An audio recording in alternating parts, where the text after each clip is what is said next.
नमस्कार मित्रांनो, Balasaheb Pawar LIC of इंडियामधनं बोलत आहे. मित्रांनो, कुठलीही गुंतवणूक, सेविंग, प्रॉपर्टी हे वेळ आल्यास आपल्याला मदत करत नाही. त्याचं कारण सांगतो. तुमच्याकडं घर आहे आणि अडचण आली तर विकत नाही योग्य किमतीला. समजा सोनं असेल तर आपल्याला नुकसान होतं मोडल्यानंतर. आपल्याकडं कुठली प्रॉपर्टी असेल, कार असेल, कुठली संपत्ती आपल्याला एमर्जन्सी टायमिंगला अडचणीच्या काळात मदत करत नाही. मित्रांनो, त्याचं व्हॅल्युएशन कमी केलं जातं. परंतु एमर्जन्सी काळात इन्शुरन्सच कामाला येतो. मग मेडिकल असो किंवा लाईफ असो. मित्रांनो, एमर्जन्सी लाईफमध्ये कधी येईल कुणाला सांगता येत नाही आणि एमर्जन्सी आल्यानंतर तुम्हाला ही खरेदी करता येत नाही. ही खरेदी करण्यासाठी काही क्रायटेरिया असतो, काही नियम अटी असतात, काही त्याचे तरतुदी असतात मित्रांनो. आणि हे 99% लोक ह्या गोष्टीला मान्य करत नाहीत. मित्रांनो, आयुष्यामध्ये एमर्जन्सी संकट कधी येईल सांगता येत नाही. आणि आल्यानंतर आपण जे कमवलेला पैसा आहे तो आपल्याला कमी पैशामध्ये प्रॉपर्टी असेल, कार असेल, गोल्ड असेल, सोनं असेल किंवा FD तोडायची असेल किंवा कुठली सेविंग, ही पूर्ण आपल्याला मदत होऊ शकत नाही. त्याच्यामध्ये खूप मोठं नुकसान होतं, डिडक्शन होतं. मित्रांनो, इन्शुरन्समध्ये उलट आहे. त्याच्या आपण जर 5,000 रुपये भरत असेल महिन्याला तर 20 लाख रुपये दिले जातात. म्हणजे बघा, हे लक्षात घ्या. हा गुंतागुंत न समजल्यामुळंच लोकांचं नुकसान होतं मित्रांनो. आणि इन्शुरन्स घेताना प्राईस जास्त आहे असं म्हणतात. कारण प्राईस ही कशावर ठरते मित्रांनो? तुमच्या गरजेवर, आतल्या कंटेनवर, कुठल्याही वस्तूची किंमत कशी ठरते. जसं बघा, आता आपण रिक्षामध्ये रात्रीचं भाडं जास्त असतं, अंतर तेवढंच असतं, कारण एमर्जन्सी गरज आहे आणि टायमिंग वेगळं आहे. तसं एमर्जन्सी गरज आणि तिथलं आतलं कंटेन ह्याच्यावर प्राईस ठरत असते मित्रांनो. म्हणून तर नेहमी प्राईस हे आपल्या हातात नसतं. जसं एखाद्या हॉस्पिटलमध्ये आपण काय करतो, जास्त पैसे आहे म्हणतो आणि एमर्जन्सी आली तर तिथं जास्त पैसे काय, पैशाचं त्यावेळेस आपण विचार करत नाही. फक्त आपण त्याला चांगली ट्रीटमेंट द्या असं म्हणतो आणि दुरुस्त झाल्यानंतर त्याच हॉस्पिटलला आपण शिव्या देतो. मित्रांनो, हे असं सगळीकडे घडतं. मला एक सांगायचे की एमर्जन्सी आल्यानंतर माणसं प्राईसचा विचार करत नाहीत. तर रात्री विचार करतात का डबल रिक्षाला भाडं द्यावं लागतं.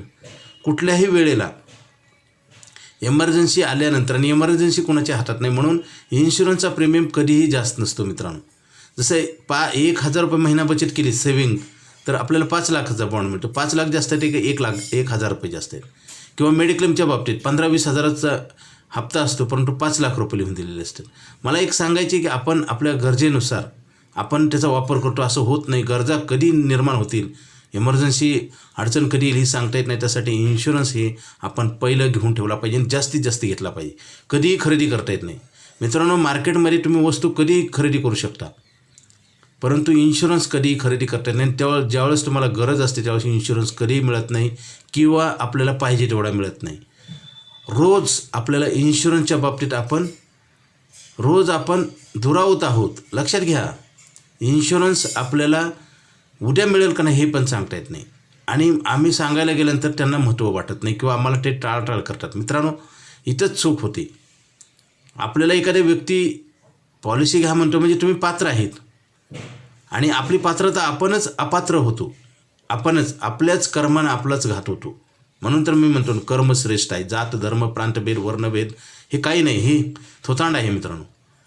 कुठलाही माणूस जन्माचा त्याची जात येत नाही सोबत, किंवा वर्ण, प्रांतभेद काही नसतं. हे आपण मानवनिर्मित केलेलं एक फार, ह्याला काहीच महत्त्व नाही मित्रांनो. प्रत्येक माणूस ग्रेट आहे. विचार ग्रेट असतात, कर्म ग्रेट असतं, त्याच्यापेक्षा पुढे काही नाही. कारण जन्मता कुठली जात माणसाच्या जन्मताच असे परमेश्वरानं किंवा निसर्गानं असे काही चिठ्ठी दिलेली नाही. हे सगळं लबाड आहे. धर्म, जात, प्रांतभेद असं काही नसतं. फक्त तुमचे ब्रँडेड विचार आणि कर्म ब्रँडेड पाहिजे आणि योग्य वेळी तुम्ही योग्य निर्णय घेऊन काम केलं पाहिजे, तर स्वतःचा फायदा होईल, समाजाचा, देशाचा. आता हे बरेच लोक अडचणीत काय येतात, त्याचं कारण आहे वेळेत त्यांनी ते सावध झालेलं नाही. जसं मी नेहमी सांगतो ना, एक मार्क तुम्हाला थोडा मेहनत करून मिळतो, परंतु तोच एक मार्क कमी असल्यामुळं 10-20 लाख रुपये तुम्हाला डोनेशन द्यावं लागतं. नोकऱ्या जातात. मित्रांनो, वेळेचं महत्त्व. कुठलाही माणूस ॲक्सिडेंट होतात बघा, थोडाच फरक असतो ना. किती असतो, 2-3 इंच अंगावून गाडी गेली आणि बाजूने गेली तर किती फरक पडतो. म्हणजे मला सांगायचे की एमर्जन्सी जी असते, संकट जे असतात ते कशी येतील सांगता येत नाही. आत्तापर्यंत जे पृथ्वीवर एवढे हाहाकार माजले, भूकंप झाला, कोरोना आला होता, वादळ असतं, रेल्वे अपघात असतात, रोड ॲक्सिडेंट असतात, अनेक काही अतिवृष्टी असते, ही संकटं जी काही माहीत नसतं. मग माहीत असतं तर हे एवढं अनर्थ झाला नसता ना. तसं कुणालाच काही कळत नाही मित्रांनो. हे निसर्गाचं चक्र आहे, त्याच्यात काय होईल सांगता येत नाही. फक्त आपल्याला काय करायचं हे नक्की माहीत आहे आणि चांगलं नक्की केलं पाहिजे, चांगलं फायदा होतो हे पेपरवर लिहून आहे. मित्रांनो, इन्शुरन्सच्या बाबतीत खूप अनावस्था आहे. शिकलेले लोकंसुद्धा काय म्हणतात, बघू नंतर, सहज टाळलं जातं. मित्रांनो, हे सहज टाळण्यासारखं काम नाही. ह्याच्यात फार मोठं संकट दडलेलं आहे. ह्याच्यात पूर्ण आपलं जीवन उद्ध्वस्त होतं. आपण जर वेळेत नाही घेतलं तर काय होतं, मनशांती पण नष्ट होते, आर्थिक नुकसान होतं आणि ते भरून काढण्यासाठी हे प्लॅन केलेले आहेत मित्रांनो. एखादा व्यक्ती हॉस्पिटलमध्ये खिशात पैसे असेल आणि ट्रीटमेंट घेतली तर घरी आल्यानंतर सुद्धा टेन्शन येतं त्याला की माझे पैसे गेले, माझे पैसे एक वेळेच गेलेले असतात. परंतु 100 वेळा माणूस विचार करतो आणि त्याच्यातनं मानसिक तणाव निर्माण होतो. मित्रांनो, सुख शांती प्राप्त करायची असेल तर इन्शुरन्स प्रॉडक्ट खूप गरजेचं आहे. कारण कसं, अन्न वस्त्र निवारा ह्या कंपल्सरी गरजा आहेत. त्याच्यात प्राईस आपण बघतो का, आणि बघितलं तर काय होईल बघा, अन्नच खायचं नाही, कपडेच घालायचे नाही आणि रोडवर झोपायचं, काय होईल. अन्न वस्त्र निवारा हे ते कॅटेगरी, त्याच्यात हलक्या भारी तो भाग वेगळा आहे, परंतु आवश्यक आहे. आपल्याला आवश्यकताच कळत नाही म्हणून इन्शुरन्सचं महत्त्व कळत नाही आणि इन्शुरन्सला सहज टाळलं जातं. मित्रांनो, थोडे भरून जास्त मिळायचं ही एक पैशाची खाण आहे मित्रांनो. हे एक साठा आहे मोठा, गुप्त साठा म्हणतो आपण, त्याच्यात माहीत नाही. आता इथे तर आपण पेपरवर लिहून दिले 1000 भरले की 5 लाख रुपये. मित्रांनो, मॅजिकल कॉन्ट्रॅक्ट आपण जर टाळत असाल तर नक्कीच जीवनात संकट येणार. तुमच्या डोळ्यासमोर, तुमच्या हातानं तुमचं वाटोळं होणार. मित्रांनो, लक्षात घ्या, इन्शुरन्सच्या बाबतीत हलगर्जीपणा. आता बरेच लोक म्हणतात इन्शुरन्स घ्यायचं टायमिंग काय होईल काय, आपल्यालाच माहिती कळायला लगेच घेतलं पाहिजे. कारण पुढच्या क्षणाला आपल्याला मिळेल का नाही सांगता येत नाही. कारण डिसेबिलिटी, डेथ आणि डिसीज हे कोणाच्या हातात नाहीत. उद्या काय घडणार हे कोणालाही कळत नाही मित्रांनो. आणि जसं घराला आपण कुलूप लावतो, मोबाईलला स्क्रीन गार्ड लावतो, गाड्याला ब्रेक लावतो, आपण करतो का नाही. उन्हाळा असेल तर आपण काय करतो, AC लावतो, हिवाळा असेल तर स्वेटर घालतो. मित्रांनो, पावसाळा असेल तर छत्री घेतो. ह्या गोष्टी का करतो मग, कारण पाऊस कधी पडेल, ऊन कधी पडेल आणि हिवाळा कधी चालू होईल हे ऋतू ठरलेलेच आहेत. परंतु आयुष्यामध्ये इमर्जन्सी कधी येईल माहीत नाही, कुठल्या टायमिंगला, कुठल्या तारखेला. आणि आपल्याला संकट, जन्म आणि मृत्यू हे सत्य गोष्टी आहेत. फक्त कधी जन्म होणार आणि कधी मरणार हे माहीत नाही, असत्य आहे. म्हणजे आपल्याला माहिती नाही, पण ह्या नक्की गोष्टी आहेत. आणि मधलं अंतर जीवन आहे. जीवन ही धोकादायक असतं. काही वाईट घटना घडून घडल्या तर आपल्याला काय, LIFE, लाईफ. L म्हणजे सुरुवात होते आणि E म्हणजे एंड.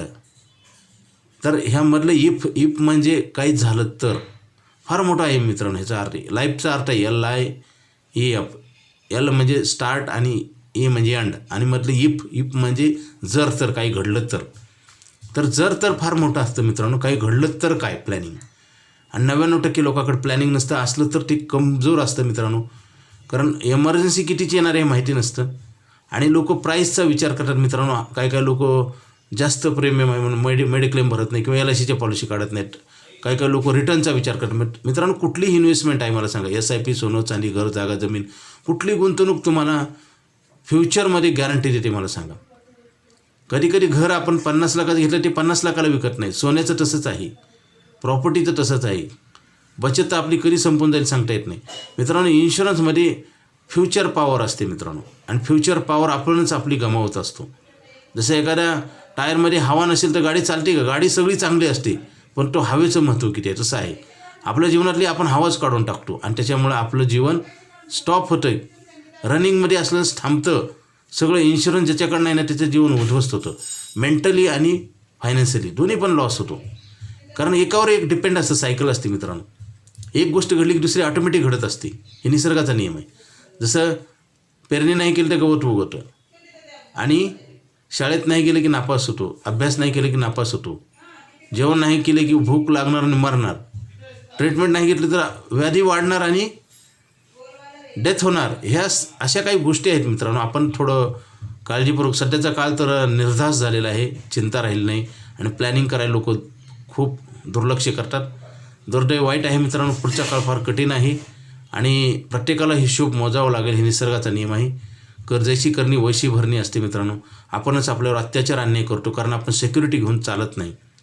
आता रोडवर पण बघा, लोकसंख्या वाढल्यामुळे माणसाचं व्हॅल्यूच कमी झालेलं आहे. कुणी कुणाला बोलत नाही, माणसाची किंमत राहिली नाही. माणसाला स्वतःच्या जीवनापेक्षा पैशाचं महत्त्व जास्त वाटते. आता बघा, इन्शुरन्स करत नाहीत म्हणजे प्रोटेक्शन नाही.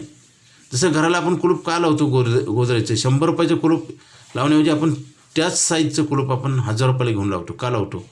म्हणजे निर्जीव वस्तूची किंमत कळते पण आपली कळत नाही. आणि आपण निर्जीव वस्तू आपण तयार केल्या. लक्षात घ्या, बेस तयार करा. बेस बघा, आपण काय करतोय, बेसच सोडून देतो आणि दुसरीकडेच महत्त्व देतो. त्याच्यामुळे आपल्याला फार वाईट दिवस येतात. परत जे पूर्वीचे दिवस कधीच येत नाहीत मित्रांनो. निसर्गाचं चक्र आहे. आपल्याला प्रत्येक वेळेस गेलेला दिवस बरा म्हणायची वेळ काय येते, कारण निसर्गाच्या ह्या चक्रामध्ये प्रत्येक गोष्टीला लाईफ आहे, सजीव आणि निर्जीव. आणि ते लाईफ संपत चाललं की त्याचे परिणाम वेगवेगळे असतात. जसं लहान मुलं असतं, 2 रुपयाचा बॉल दिला तर ते खुश होतं, परंतु मोठ्या माणसाला, रिटायर माणसाला 2 रुपयाचा बॉल दिला चालेल का? त्याच्या गरजा वेगळ्या आहेत. जसं वय वाढत तसं त्याच्या गरजा वेगळ्या असतात. त्या गरजेसाठी प्लॅनिंग करणं गरजेचं आहे मित्रांनो. प्रॉब्लेम काय येतो मग? बरंच अंतर चालल्यानंतर जीवनाचं आपल्याला चुका आपल्या का लक्षात येतात आणि त्याचे परिणाम का भोगावे लागतात? त्याचं कारण आहे, कारण प्रत्येक वेळेनुसार त्याची गरज वेगळी असते. जसं दिवसा आपल्याला जसं प्रवास करायचं असलं वाहनं भरपूर मिळतात, रात्री कमी असतात, म्हणून रात्र पडल्यावर जास्त चार्जेस द्यावं लागतात. किंवा आपण तत्कालचं तिकीट काढतो रेल्वेचं, जास्त पैसे द्यावं लागतात. आणि एवढे पैसे देऊन पण आपल्याला कन्फर्म तिकीट मिळालं माहीत नाही. जीवनाचा प्रवास असाच आहे मित्रांनो. इन्शुरन्स तुम्हाला एमर्जन्सी आल्यानंतर कधीही मिळणार नाही आणि किती मिळेल हे पण सांगता येत नाही. जरी आपल्याकडं मिळत असेल तर जसं जसं वय वाढेल तसं इन्शुरन्स आपल्याला कमी मिळतो आणि सहजासहजी मिळत नाही. म्हणजे जी सोपी गोष्ट आहे ती अवघड होत जाते मित्रांनो. मला एवढंच डीपमध्ये सांगायचे की आपल्यावर संकट आपण आणू नका, कारण आपण मानवनिर्मित संकट वेगळं आहे, निसर्गाचं संकट वेगळं आहे. निसर्गाचं एवढं संकट नसतं, मानवनिर्मित जास्त असतं, कारण मानवी चुकामुळंच जास्त मोठं संकट होतं आणि ती सुटत नाही आणि त्याच्यात क्रशिंग होतं मित्रांनो. जसं काही धरणं फुटतात, त्याच्या अगोदर डागडुजी केली जात नाही, धरणाचं बांधकाम मजबूत नसतं. किंवा आपल्या आयुष्यामध्ये सुद्धा आपण पैसे कमवून पैशाचा प्रॉब्लेम येतो. म्हणजे काय, जसं धरणाची दारं नाही अडवली तर पाऊस पडून आपल्याला पाणी प्यायला मिळणार नाही, अशीच अवस्था आहे. आपण पैसे कमवतो, इन्कम फ्लो चालू असतो आणि इन्कम फ्लो चालू असताना माणसाला गरज पडत नाही पैशाची, म्हणून तर लोक टाळटाळ करतात. ज्यावेळेस इन्कम बंद झालं त्यावेळेस तुम्हाला सगळे मार्ग बंद होतील आणि आपलं महत्त्वच कमी होईल, संकटाचा डोंगर चालू होईल. बऱ्याच वेळेस असंच होतं, लढाई की दिन खाडे म्हणल्यासारखं. आपल्याला खरी जीवनाची लढाई आपलं इन्कम बंद झाल्यानंतर असते आणि त्याच्यासाठी कोणी प्लॅनिंग करत नाही. बरेच लोक करत नाही. आधी 1% लोकांकडे प्लॅनिंग नाही रिटायरमेंटचं. आणि सरकारच्या नोकरीतसुद्धा पेन्शन नाही आता. म्हणजे आपण जर आपली काळजी नाही तर सरकार काय करणार? म्हणून तर सरकारने बंद केली पेन्शन, कारण आपल्या जीवनाची आपल्यालाच काळजी नाही. आणि जे सांगतात लोक त्यांना पळवून लावलं जातं, बघू नंतर म्हणतात. आणि काय होतं, कुठलीही गुंतवणूक असू द्या, म्युच्युअल फंड, सोनं चांदी, घर जागा जमीन, त्याच्यामध्ये तुम्हाला एवढी मोठी पॉवर मिळत नाही मित्रांनो. मॅजिकल पॉवर आहे. आपण 2 रुपयाची औषधाची गोळी घेतली तर तेवढंसुद्धा दुरुस्त होईल गॅरंटी नाही आणि मागू पण शकत नाही. आणि व्यवहार तर आपण करतो आणि इथं सगळी गॅरंटी असताना आपण करत नाही. ह्याचा अर्थ काय होतो, आपण आपल्यावर संकट निर्माण करतो आणि संकटामध्ये क्रश झाल्यावर नंतर पश्चाताप होतं आणि आपल्याला प्रत्येक गोष्टीचं महत्त्व कळतं. मित्रांनो, वेळ निघून गेल्यावर महत्त्व कळून काही उपयोग होत नाही. वेळ ही कुणासाठी थांबत नाही. घड्याळाचे काटे फिरत असतात. तुम्ही काही करा, चांगलं करा, वाईट करा, तसं ते घड्याळ काम करते. आपलं आपण केलं पाहिजे. आणि घड्याळाच्या काट्याचा वेळेचं जर आपण महत्त्व नाही जाणलं तर वाईट वेळ नक्की येते. मित्रांनो, LIC ऑफ इंडियाची पॉलिसी इन्कम कॉन्ट्रॅक्ट आहे आणि मेडिक्लेम पॉलिसी म्हणजे लॉस ॲग्रीमेंट आहे. आपण दोन्ही केलं पाहिजे. पैसे कमवले पण पाहिजे आणि संकट आल्यानंतर आधार पण मिळाला पाहिजे. म्हणून दोन्ही पॉलिसी फार गरजेची आहेत. आणि छोटीशी पॉलिसी करतात लोक, त्याच्यामुळं काही उपयोग होत नाही. जसं महागाई वाढेल तसं आपण रेट जास्त देतो का नाही. पूर्वी 1 रुपयाला चहा होता, आता 10 रुपयाला आहे की देतो का 10 रुपये. तिथे गपचूप आपण व्यवहार करतो. आणि आपल्याला जर कोणी फ्युचरच्या बाबतीत सांगितलं तर आपण त्याला अनेक गोष्टी म्हणतो. आपण म्हणतो किंमत जास्त आहे, गरजच नाही. मित्रांनो, हे आपणच आपल्यावर रचलेलं मोठं कट कारस्थान आहे. कारण आपल्या विचारामध्येच बरंच काही नुकसान दडलेलं आहे. विचारामध्ये प्रॉफिट पण आहे. हे प्रत्येक वेळोवेळी कळतं. जसं वेळ आयुष्याच्या प्रत्येक वळणावर आपल्याला ह्याचं महत्त्व समजतं. आणि जसं एखाद्या विद्यार्थ्याला शिक्षणाला पैसे नसतात आणि मोठा झाल्यानंतर त्याच्याकडे पैसे येतात परंतु शिक्षण घेता येत नाही, तसं प्रत्येक वेळेनुसार आपल्याला संधी मिळत असते. त्याचं सोनं करायचं आपल्या हातात असतं आणि आपल्याला प्रॉपर टायमिंगला योग्य सांगणारा माणूस पाहिजे आणि त्याच्यातनंच आपला विकास होतो. विकास म्हणजे काय? आता एक माणूस खूप विद्वान होतो आणि एकाला काहीच कळत नाही. याचा अर्थ काय? त्याने वेळ वाया घालवलेला आहे. आणि वेळ त्याचा जातो तेव्हाच त्याला कोणी 2 गोष्टी असतात. त्याला कोणी सांगणारा मिळाला नसतो किंवा माहिती असून आपण करत नाही. 2च गोष्टी. तिसरी गोष्ट असूच शकत नाही. माणूस जे महान बनतो, ग्रेट, पैशाच्या बाबतीत किंवा ज्ञानाच्या बाबतीत, तो दोन गोष्टीनं बनतो. एक तर कोणी सांगणारा मिळाला पाहिजे आणि सांगितलेलं ऐकलं पाहिजे. जर तुम्हाला सांगणारा पण मिळाला नाही, तुम्ही कुणाचं ऐकलं पण नाही, तर आपलं नक्की नुकसान होतं. आयुष्य असंच आहे मित्रांनो. अधिक माहितीसाठी मला फोन करा. माझा मोबाईल नंबर 9890468671. हा नाही लागला तर दुसरा एक नंबर आहे 9890768562. पवार बाळासाहेब. जीवन आनंदी करण्यासाठी, जीवनाला सुरक्षित करण्यासाठी, खरी आर्थिक प्रगती करण्यासाठी आणि पिढ्यानपिढ्या पुढच्या पिढीला आपल्याला चांगलं काही द्यायचं असेल ग्रेट, तर आपल्याला प्लॅनिंग करावंच लागेल. नाहीतर बरेच लोक एक्सपायर होतात आणि त्याच्यानंतर पैशाचा इतका प्रश्न होतो की ती गरिबी निघून जातच नाही, पिढ्यानपिढ्या राहते. गरिबी ही विचारात आहे मित्रांनो, गरिबी ही कर्मात आहे, नशिबात नाही. नशिबाचा जन्म कर्मातनं होतो. बऱ्याच लोकांना कर्म चुकीचं करतात आणि नशिबावर दोष देऊन आपण कसं निर्दोष आहे हे सिद्ध करायचा प्रयत्न करतात. 99% जो माणूस चुका मान्य करून दुरुस्त करतो तो ग्रेट होतो. आणि जो चुकावर आपण जे चर्चा करतो आणि चुका कशा होतात दुसऱ्याच्या हातून आणि आपण किती ओके आहे हे जे दाखवणारे माणसं कधीच भविष्यात पुढे जात नाहीत मित्रांनो. नेहमी आता इन्शुरन्समध्ये इतकी पॉवर आहे, पॉवरफुल प्रॉडक्ट आहे, त्याचं महत्त्व कळत नाही किंवा वेळ आलेली नसते. म्हणून आता कुठली माणूस व्यवहार का करतो? गरज असल्यानंतर. आता गरजच नाही ना, आपलं उत्पन्न चालू आहे आणि उत्पन्न चालू असताना उत्पन्न बंद झाल्यावर आपल्याला उत्पन्न येईल असं प्लॅनिंग करावं लागतं. आता पुन्हा कळून तर उपयोग आहे, कारण इन्कम बंद झालं, वय 60 झालं तर पगार यायचा बंद होतो किंवा व्यवसाय आपण करू शकत नाही. मग पैशाचं प्लॅनिंग करू शकत नाही. पैशाचं प्लॅनिंग कधी केलं पाहिजे? पैसे असताना केलं पाहिजे. आता इन्शुरन्स कधी घेतला पाहिजे? आपली हेल्थ चांगली असताना. आणि हेल्थ पण बिघडत जाते आणि पैसे पण संपायचं बंद होतं. म्हणजे कसं होतं बघा, 100% संकट प्रत्येकाच्या लाईफमध्ये फक्त समजण्यावर आहे, प्लॅनिंग करण्यावर आहे आणि प्लॅनिंग स्ट्रॉंग करण्यावर पण आहे. बरेच लोक वीक प्लॅनिंग करतात. आता बरेच लोक काय म्हणतात, तुम्ही लईच जास्त वेळा सांगितलं म्हणून आम्ही पॉलिसी घेतली. म्हणजे त्याचं महत्त्वच कळालं नाही. महत्त्व कळालं नसतं तर काय होतं, आपण ॲक्शन उचलत नाही. आता भूक लागल्यानंतर अन्नाची किंमत कळते किंवा अन्न गोड लागतं. तसंच आहे. तर इन्शुरन्सच्या बाबतीत अशीच परिस्थिती आहे. इन्शुरन्सचं महत्त्वच कळत नाही आणि कळालं तर टाळटाळ केली जाते, कारण गरज आज नाही, ती फ्युचर नीड आहे. गरज कधी उद्भवेल माहीत नाही, परंतु आज तर गरज नाही. आता काही लोकांचा मेडिक्लेमचा क्लेम नाही आला, मेडिक्लेम पॉलिसीचा, तर म्हणतात आमचे पैसे वाया गेले. मग मित्रांनो काय होतं, आता जे हॉस्पिटलमध्ये लोक आहेत ना, ते आयुष्य वाढवण्यासाठी पैसे मोजतात. ट्रीटमेंट घेतात म्हणजे काय करतो, आपलं पुढचं आयुष्य वाढवण्यासाठी. मिळते का वाढवून माहीत नाही, परंतु पैसे तर टाकत असतात. इथं सगळं गॅरंटेड मिळतं. म्हणजे गॅरंटेड प्रॉडक्ट नाही घेतल्यावर गॅरंटी कुठंच मिळत नाही, पैसे तर जातात. आपली फसवणूक आपल्या विचारामध्ये, कर्मामध्येच आहे आणि ते दुरुस्त करण्याची गरज आहे. तसं जर नाही केलं तर हे असंच आयुष्य चालू असतं. अधिक माहितीसाठी मला फोन करा. इन्शुरन्सचे प्रॉडक्ट मजबूत घ्या, कारण उद्या मिळेल का नाही सांगता येत नाही.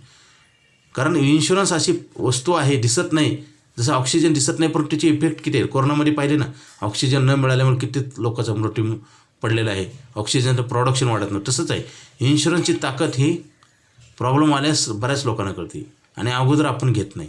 अधिक माहितीसाठी मला फोन करा. आयुष्यभर पैसे देणारा प्लॅन आहे LIC ऑफ इंडियाकडे आणि मेडिक्लेमची पॉलिसी स्टार हेल्थची घ्या. मित्रांनो, इन्शुरन्स कंपनी पॉलिसी विकण्यासाठी तर आम्हाला प्रतिनिधी म्हणून नेमलेला आहे, परंतु आम्ही काही जणांना पॉलिसी देऊ शकत नाही. त्याचं कारण आहे, त्या नियमामध्ये बसत नसतात. ते वय जास्त झालेलं असतं, फिजिकल प्रॉब्लेम असतात. मग आपणच आपल्याला अपात्र ठरवतो. इलेक्शनमध्ये काय असतं, निवडून येण्यासाठी सगळेच प्रयत्न करतात ना, परंतु इथून आपण हारण्यासाठी प्रयत्न करतो. म्हणजे नको म्हणतो म्हणजे आपण हारतो ना, आणि पुन्हा मागितल्यानंतर मिळत नाही म्हणजे आपण 100% आपली हार करतो. म्हणजे कसं आहे, प्रॉफिटसाठी आपण काम करत नाही, आपण लॉससाठी काम करतो. असं आपलं बुद्धी, विचार, वेळ, पैसे आपण नुकसानासाठी वापरतो. आता आपण पैसे असेल तर सुद्धा काही लोक पॉलिसी करत नाहीत. कुठं जातात माहिती आहे का, म्युच्युअल फंड, SIP. गुंतवणूक कुठली वाईट नाही, परंतु त्याच्यात ताकद नाही संकटात मदत करायची. आणि असली तरी कमी पॉवर आहे. 10 लाखाचा फ्लॅट घेतला तर तो कितीला विकेल? 5 लाखालाच विकेल अडचणीच्या काळात. म्हणजे आपली किंमत आणि आपलं संकट आपणच वाढवत असतो. जागे राहणं, प्लॅनिंग करणं एवढं आपल्या हातात आहे आणि ती वेळेच्या अगोदर केलं तरच तुम्ही फायद्यात राहाल. नाहीतर कष्ट करून दुसऱ्याचा किस्सा भरणार, तुमचा खाली होणार नक्की. Okay, thank you.